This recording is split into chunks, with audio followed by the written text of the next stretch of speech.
a loan waiver rain and a state fiscal capacity drought. In Tamil Nadu, politicians seem oblivious to the lack of fiscal space and the opportunity cost of expenditure profligacy. The government of Tamil Nadu, in early February, announced a waiver for farm loans from cooperative credit societies to the extent of 12,100 crore rupees. There is now a clamor to include the farmers' loans from banks as well in this scheme, and the Dravida Munnetra Kazhagam (DMK) has also promised to waive farm loans and jewel loans within certain limits. The DMK has also announced that it would waive educational loans from banks and loans of self-help groups from cooperative societies if voted to power in May 2021.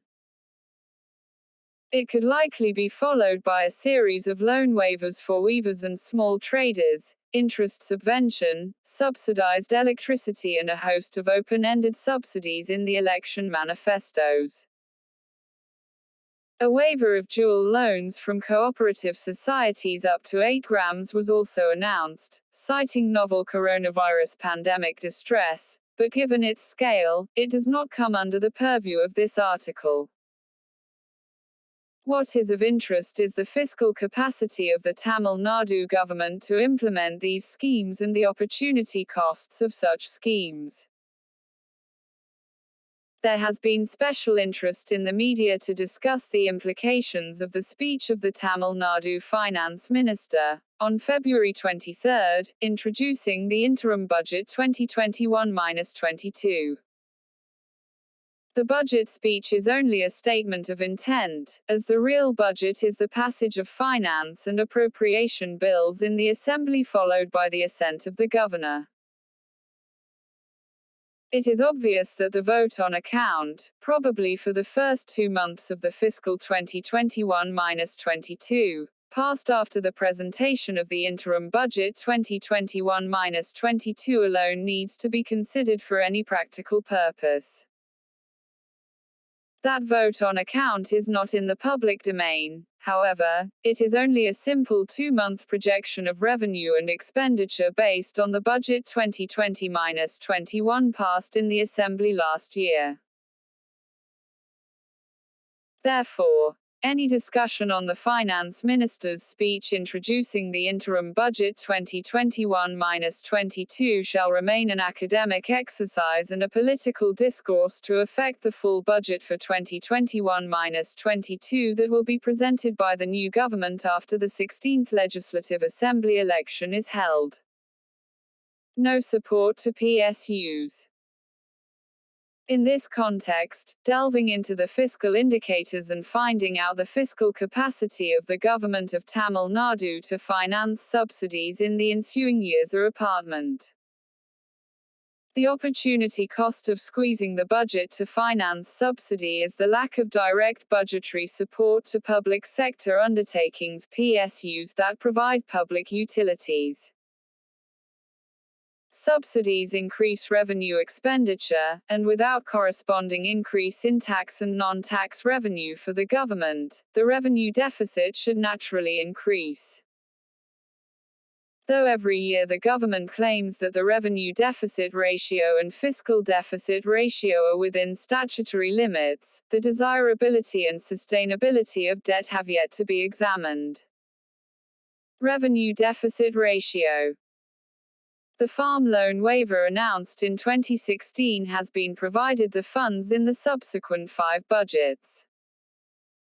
In spite of this, the revenue deficit ratio was around 1.5 in the 3-year period, 2017-20. During the same period, the all states average revenue deficit ratio was around 0.4. It was a near revenue balance in Karnataka and Telangana, and it was more than 2 in Kerala and Andhra Pradesh. The cause for the elevated revenue deficit ratio in Tamil Nadu has been the increasing primary deficit ratio from 0.9 to 1.3. primary deficit is the revenue deficit net of interest payments, and the implication is that the government is unable to contain recurring expenditure such as subsidies and other discretionary expenditures within the limits of recurring non-debt revenue. So, the primary deficit ratio is the leading indicator for the revenue deficit ratio to follow, and increasing primary deficit is the surest route to higher revenue deficit and unsustainable debt servicing in future. In the immediate pre-COVID-19 period, the trends in the revenue account summarized in the two deficit ratios show that there is little fiscal room to increase expenditure for new schemes. Obviously, the next question is this: what is the possibility for increasing the recurring revenue? When we move to a rule-based fiscal policy that includes harmonization of commodity taxation and restriction of deficit ratios, higher economic growth and tax elasticity alone can help us. But this is a long-term solution, and politics suffers from short sight in economic policy visualization. Moreover, the trend in Tamil Nadu's own tax revenue has not been buoyant in recent times, and COVID-19 has further reduced tax buoyancy. We have little hope in the central government's benevolence to support Tamil Nadu, if we believe the finance minister's lament about declining central transfers both in the share in central taxes and grant in aid, tied or untied. Extra budgetary transactions. What is the opportunity cost of this public benevolence? We need to examine the extra budgetary transactions for this. In general, PSUs offer public utilities, which otherwise should be directly provided by the government. It is important that the government provide adequate direct budgetary support to PSUs if they price the public utilities below the unit cost. The adequacy and quality of public utilities depend on the financial health of these PSUs.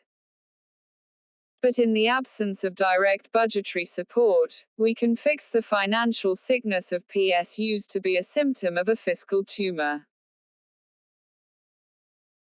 For instance, in 2017, in 2017-18, the latest year for which we have the data, the total stock of borrowings of PSUs was 1 rupee, 67,000. The lack of fiscal space and opportunity cost of expenditure profligacy